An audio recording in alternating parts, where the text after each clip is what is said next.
Hello नमस्कार दोस्तों। UP police भर्ती में यहाँ पर बहुत ही बड़ा बदलाव किया गया है, जिसके बारे में इस वीडियो में हम बात करने वाले हैं। सबसे पहले बात करें यहाँ पर यूपी पुलिस कांस्टेबल भर्ती में क्या बदलाव किया गया है। तो अगर आप यूपी पुलिस कांस्टेबल भर्ती में फॉर्म अप्लाई कर रहे हैं और अगर आप रिजर्व्ड कैटेगरी से हैं जैसे कि ओबीसी, एससी, एसटी या ईडब्ल्यूएस, तो याद रखिए कि फॉर्म अप्लाई का जो भी लास्ट डेट होगा, लास्ट डेट से पहले जो है आपके पास यहाँ पर जाति प्रमाण पत्र और निवास प्रमाण पत्र दोनों बना हुआ होना चाहिए। और जनरल कैटेगरी के लिए सिर्फ ये है कि निवास प्रमाण पत्र बना होना चाहिए। लेकिन बच्चों का ये सवाल उठता है कि ये जो जाति, निवास प्रमाण पत्र, ये सब जो मांगा जा रहा है, ये कब का बना हुआ होना चाहिए, ठीक है, किस डेट का बना हुआ होना चाहिए। तो इस वीडियो में ही मैं बताऊंगा कि किस डेट का बना हुआ होना चाहिए। इस वीडियो को पूरे ध्यान से सुनिएगा। इस वीडियो में आपको जरूर जवाब मिलेगा, आपको कमेंट करने की कोई जरूरत नहीं पड़ेगी। मैं एक एक चीज़ आपको बताऊंगा। सबसे पहला यहाँ पर दिया हुआ है सैलरी। तो सबसे पहले सैलरी के बारे में बात कर ले कि सैलरी क्या है। 21,700 से लेकर 69,100। देखिए मैं सीधा सीधा बात करता हूँ। आपकी स्टार्टिंग सैलरी जो रहेगी यूपी पुलिस की 35,000 से लेकर 40,000 के बीच में स्टार्टिंग सैलरी आपकी यहाँ पर रहती है। लगभग 35,000 से प्लस आपकी स्टार्टिंग सैलरी यहाँ पर रहती है। अब बहुत कुछ हिंदी में दिया गया, बहुत बच्चे समझ पाते हैं, बहुत बच्चे नहीं समझ पाते हैं यहाँ पर, ठीक है। और मैं तो यहाँ पर काफ़ी अच्छा मानता हूँ कि हिंदी में दिया गया है। जैसे कि यहाँ पर दिया गया आरक्षी नागरिक पुलिस पुरुष एवं महिलाओं के लिए कितने पद है। तो नागरिक पुलिस को यहाँ पर क्या बोलते हैं, तो नागरिक पुलिस को यहाँ पर जो बोला जाता है आपका सिविल पुलिस। क्या बोला जाता है, आप सर्च कर सकते हो। यहाँ पर आपको इसको बोलते हैं सिविल पुलिस। मेल या फीमेल कांस्टेबल के लिए जो है 10,469 पोस्ट यहाँ पर है। उसमें से भी जनरल के लिए इतना है, ईडब्ल्यूएस के लिए इतना है, अन्य पिछड़ा वर्ग जो ओबीसी है उसके लिए इतना है, एससी एसटी के लिए आपका इतना है। उसके बाद यहाँ पर दूसरा अगर हम लोग देखें, ठीक है, नेक्स्ट पर चलते हैं। तो इससे पहले हम लोग हटा देते हैं। देखिए नेक्स्ट पर यहाँ पर चले तो आरक्षी यहाँ पर पीएससी सशस्त्र बल पुरुष इनके लिए कितना है, ठीक है। तो ये इसको बोलते हैं पीएसी, ठीक है, PAC armed police male only. इसमें सिर्फ मेल के लिए है। तो इसके लिए कितना है, इसमें लगभग 15,000 है, ठीक है। ये केवल पुरुष अभ्यर्थी के लिए लिखा हुआ है ना, पीएसी मेल। तो उसके बाद हम लोग यहाँ पर नीचे चले तो ये आरक्षी, ये आपका विशेष सुरक्षा बल मतलब स्पेशल फोर्सेस बटालियन, ये भी सिर्फ पुरुष अभ्यर्थी के लिए है, जो कि आपका 1341 पोस्ट के लिए है। उसके बाद महिला बटालियन यहाँ पर है, ठीक है, आपका जो है महिला बटालियन है कांस्टेबल, जिसके लिए यहाँ पर लगभग 2200 पोस्ट है। फिर घुड़सवार का जो है लगभग 71 है, जो कि केवल पुरुष अभ्यर्थी के लिए है। घुड़सवार भी सिर्फ केवल पुरुष अभ्यर्थी के लिए। जेल वार्डर जो पुरुष के लिए है उसमें आपका 3200 सीट है, जो कि जेल में कांस्टेबल होते हैं। और जेल वार्डर जो आपका महिला के लिए है उसमें 106 सीट है। अब इसके लिए क्वालिफिकेशन क्या है, इसके लिए क्वालिफिकेशन है 12 पास। अगर आप 12वीं पास है तो इसके लिए फॉर्म अप्लाई कर सकते हैं, ठीक है। अगर आप यहाँ पर 12 पास है तो यहाँ पर यूपी पुलिस कांस्टेबल के लिए फॉर्म अप्लाई कर सकते हैं। और एक चीज़ का खास याद रखिएगा कि आपको पोस्ट प्रेफरेंस अच्छे से देना है कि कौन सा पोस्ट हमको पहला नंबर पर देना है, दूसरा, तीसरा, क्योंकि ये सभी के लिए आप भर सकते हैं। एक ही फॉर्म में इन सभी का ऑप्शन आप यहाँ पर दे सकते हैं। फॉर्म अप्लाई का जो डेट है, फॉर्म इसका पहले से अप्लाई हो रहा है 31 दिसंबर से। लास्ट डेट है यहाँ पर 30 जनवरी। तो अभी 30 जनवरी में समय है, तो 30 जनवरी से पहले आपको यहाँ पर फॉर्म अप्लाई कर लेना है। इस चीज़ का खास ख्याल रखना है। फॉर्म अप्लाई करते समय आपसे 1 टाइम रजिस्ट्रेशन कराया जाएगा, उसमें किसी भी तरह का गलती ना करें। उसमें आपका नाम, आपके फादर का नाम, डेट ऑफ बर्थ, ये सब भराया जाता है, तो उसमें किसी भी तरह का गलती ना करें। देखिए मेरिट जो बनेगा वो आपके ऑर्डर और प्रेफरेंस के हिसाब से बनेगा, जो मार्क्स आप यहाँ पर लाए रहेंगे। तो याद रखिएगा अच्छा से अपना ऑर्डर और प्रेफरेंस भरिएगा। मान लीजिए आपने अच्छा मार्क्स ला लिया, पहले नंबर पर आपने जेल वार्डर भर दिया तो आपको जेल वार्डर मिलेगा, ठीक है। तो उस हिसाब से आप भरिए कि पहले नंबर पर आपको कौन इन सब में से कौन सा जॉब चाहिए, जितने सारे पोस्ट मैंने आपको बताए। फॉर्म फीस जो रखा गया है यहाँ पर, सामान्य वर्ग, ईडब्ल्यूएस और अन्य पिछड़ा वर्ग के लिए 500 रुपये और एससी एसटी के लिए फॉर्म फीस 400 रुपये रखे गए हैं। आप भारत के नागरिक हो, ठीक है। और यहाँ पर जो है, यहाँ पर बोला गया है कि भारत मतलब आप अदर स्टेट से भी अप्लाई कर सकते हो। अगर आप 12 पास हो तो यहाँ पर मैं ये बात बोल रहा हूँ ना, जो अदर स्टेट वाला ध्यान से समझना। यहाँ पर यूपी में जब भी वैकेंसी निकलती है तो बिहार के बहुत सारे ऐसे बच्चे रहते हैं जो कि फॉर्म अप्लाई करते हैं। सिर्फ मेरा बोलने से नहीं होगा। मैं तो इस चीज़ के लिए मना करता हूँ कि बिहार वाले यूपी में अप्लाई नहीं करें या यूपी वाले बिहार में अप्लाई ना करें। लेकिन यूपी में जब भी वैकेंसी निकलती है तो बिहार वाले अप्लाई करते हैं, अब बिहार में भी जब वैकेंसी निकलती है तो यूपी वाले अप्लाई करते हैं। ये चीज़ होता है, ठीक है। जो ग्राउंड पर हो रहा है वही चीज़ मैं यहाँ पर आपको बता रहा हूँ। लेकिन अदर स्टेट्स वाले को फॉर्म अप्लाई नहीं करना चाहिए। जिस स्टेट की वैकेंसी उसी स्टेट के बच्चे अगर ले तो वो काफ़ी अच्छा रहता है। अब ये उन पर डिपेंड करता है जो अप्लाई कर रहे हैं, और सरकार ने ये नियम रखा है तो ये सरकार के ऊपर डिपेंड करता है।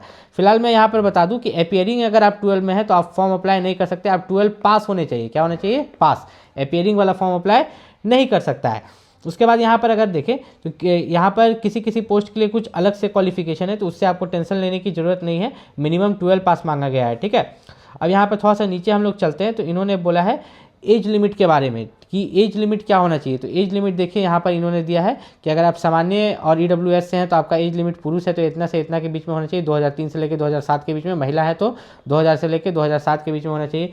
फिर अगर आप अनुसूचित जनजाति से हैं तो इतना, पिछड़ा वर्ग है तो इतना, ये आप देख सकते हैं डिटेल में।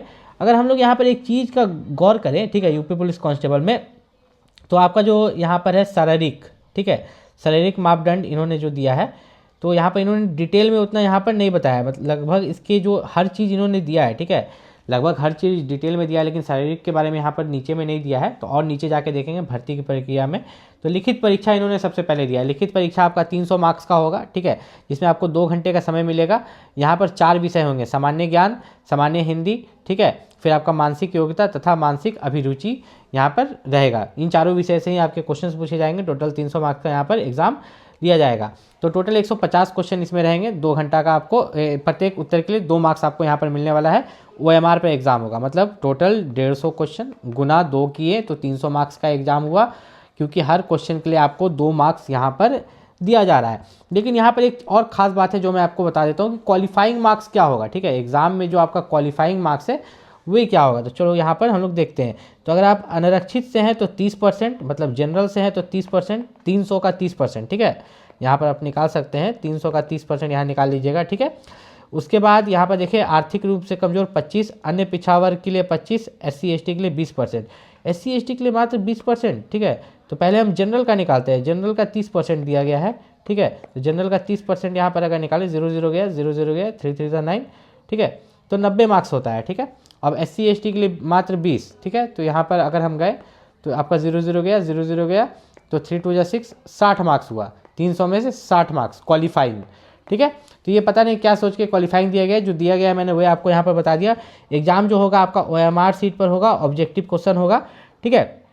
इसमें नॉर्मलाइजेशन भी किया जाएगा अलग अलग शिफ्ट में एग्जामों, क्योंकि बहुत सारे बच्चे फॉर्म अप्लाई करेंगे तो बहुत दिन लगेगा, और अलग अलग शिफ्ट में भी एग्जाम यहाँ पर कराए जाएंगे। लिखित परीक्षा OMR उत्तर पत्र होगा। प्रत्येक प्रश्न के उत्तर हेतु 4 विकल्प होंगे, अभ्यर्थियों को उनमें से एक विकल्प चुनना होगा। OMR उत्तर की 3 प्रतियाँ होगी, जिसमें से मूल प्रति बाहर एजेंसी द्वितीय बोर्ड द्वारा तृतीय प्रति की जाएगी, ठीक है। तो देखिए जो आपका लिखित परीक्षा होगा उसमें हर एक क्वेश्चन के लिए जो है आपको 4 ऑप्शंस यहाँ पर दिए जाएंगे। लिखित परीक्षा में लिखित परीक्षा अभिलेखन की संविदा एवं शारीरिक मानव परीक्षा तथा शारीरिक दक्षता परीक्षा की तिथियों का समय सूचना आपके जो ऑफिशियल वेबसाइट है, यूपी पुलिस का जो ऑफिशियल वेबसाइट है उस पर आपको हर कुछ अपडेट मिलते रहेगा। यही इन्होंने इतना देर में लिखा है।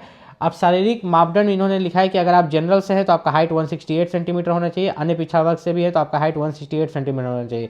SC ST के लिए जो हाइट यहाँ पर मांगा गया वो 160 सेंटीमीटर है। सीना जो है नॉर्मल 79 सेंटीमीटर और SC ST के लिए 77 सेंटीमीटर। महिला के लिए जो हाइट मांगा गया है 152। अगर आप यहाँ पर SC ST नहीं, सिर्फ अनुसूचित जनजातियाँ, मतलब कि अगर आप ST कैटेगरी से है तब 147 सेंटीमीटर, मतलब पुरुष में भी यहाँ पर जो 160 सेंटीमीटर था ये सिर्फ ST के लिए था, ठीक है, ST कैटेगरी के लिए। SC के लिए भी यहाँ पर 168 ही है, ठीक है। हाइट में भी जो छूट मिला है सिर्फ ST कैटेगरी को यहाँ पर। फिर यहाँ पर नीचे चले अगर शारीरिक दक्षता परीक्षा, तो पुरुष के लिए जो है 4.8 किलोमीटर 25 मिनट में, महिला के लिए 2.4 किलोमीटर 14 मिनट में, मतलब पुरुष को 4.8 किलोमीटर दौड़ना है 25 मिनट में, महिला को 2.4 किलोमीटर 14 मिनट में दौड़ना है, ठीक है।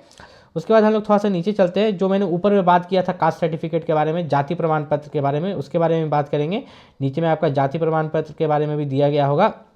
देखिए यहाँ पर जाति प्रमाण पत्र दिया गया है। सबसे पहले दिया गया है यहाँ पर अनुसूचित जाति। क्या दिया गया है? अनुसूचित जाति यहाँ पर दिया गया है, जिसके लिए बोला गया है कि जाति प्रमाण पत्र आपका प्रारूप 1 के हिसाब से होना चाहिए। किसके हिसाब से? आपका जो है प्रारूप 1 के हिसाब से जाति प्रमाण पत्र यहाँ पर होना चाहिए। उसके बाद अगर यहाँ पर बात करें अनुसूचित जनजाति, जिसमें कि आपका दिया गया है कि आपका प्रारूप 1 के हिसाब से, मतलब SC ST दोनों का जो है प्रारूप 1 के हिसाब से होना चाहिए, लेकिन किसके द्वारा बना हुआ होना चाहिए? आपका जिला अधिकारी, जिला अतिरिक्त अधिकारी या जिला मजिस्ट्रेट के द्वारा यहाँ पर बना हुआ होना चाहिए।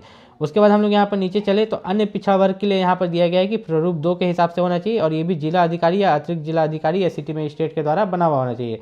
फिर EWS के लिए यहाँ पर अगर बात करें तो EWS के लिए जो है यहाँ पर प्रारूप 4 के हिसाब से बना होना चाहिए, और ये भी बना हुआ चाहिए अतिरिक्त जिला अधिकारी या इनके द्वारा। अब इसमें भी कुछ नियम कानून दिए गए हैं, ठीक है। इसके अलावा भी कुछ नियम कानून दिए गए हैं कि कब का बना हुआ होना चाहिए, ठीक है।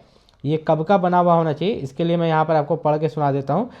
तो यहाँ पर हम लोग थोड़ा सा नीचे चलते हैं। यहाँ पर इन्होंने दिया था कि कब का बना हुआ होना चाहिए, तो इन्होंने साफ साफ लिखा है कि आपका जो भी सर्टिफिकेट है, ठीक है, आपका जो भी सर्टिफिकेट है वो फॉर्म अप्लाई का लास्ट डेट से पहले बना होना चाहिए। देखिए यहाँ पर जैसे अनुसूचित जनजाति के लिए इन्होंने दिया है कि आवेदन जमा करने की अंतिम तिथि तक, मतलब जब आपका जो फॉर्म अप्लाई का लास्ट डेट है उससे पहले यहाँ पर बना हुआ होना चाहिए। अनुसूचित जनजाति के लिए भी यहाँ पर सेम है। यहाँ पर आवेदन पत्र जमा करने की अंतिम तिथि से पहले आपका जाति प्रमाण पत्र बना होना चाहिए, उसके बाद बनेगा तो आपको डिस्क्वालीफाई कर दिया जाएगा। लेकिन OBC में अलग नियम है, ठीक है। आपका जो OBC है उसमें यहाँ पर अलग नियम दिया गया है, आपको मैं यहाँ पर दिखा देता हूँ ओबीसी में क्या नियम दिया गया है।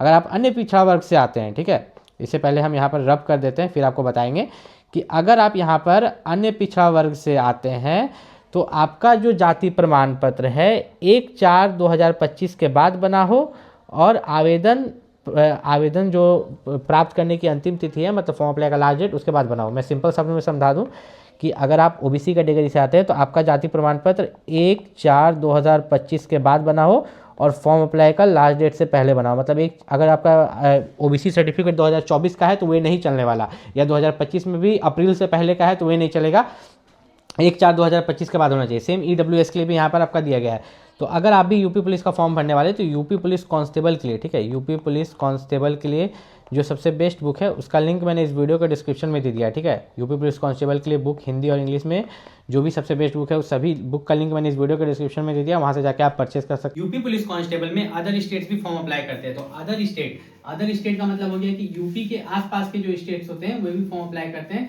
जैसे कि खास करके जो यूपी के आसपास है मैं दिखा देता हूँ, खास करके इसमें बिहार ज्यादा करता है। क्या करता है?